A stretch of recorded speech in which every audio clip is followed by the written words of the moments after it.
May nabalitaan kami. Ikakasal daw si Roy ngayong araw na ito. Totoo ba talaga yan?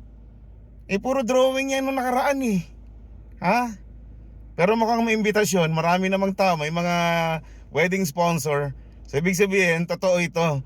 Kaya congratulations Roy and Tess sa inyong kasal ngayong araw na ito. Hindi kami makapaniwala. Pero totoong may Diyos at totoong napakabuti niya. At binigyan ng aming kaibigang si Roy ng babaeng mabuti, Kristiyano at makakasama niya sa habang buhay. Kaya tuwan-tuwa kami. Roy, alam mo nang gagawin, mamahalin si Tess. Alam ko loyal ka, napakabuti mong tao. Siguro kay Tess, medyo habaan mo lang ang pasensya mo kay Roy, ha? Pero napakabuting tao niyan, napakamasayahing tao niyan. Gusto sana namin na makasama kayo ngayong special na araw na ito.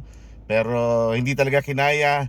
Next time, sa aming pagbabakasyon, sa awa ng Panginoon, siguro magkikita tayo at magbabanding tayo.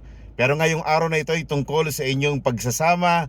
Kaya nagagala kami. Again, congratulations and God bless you guys. See you soon.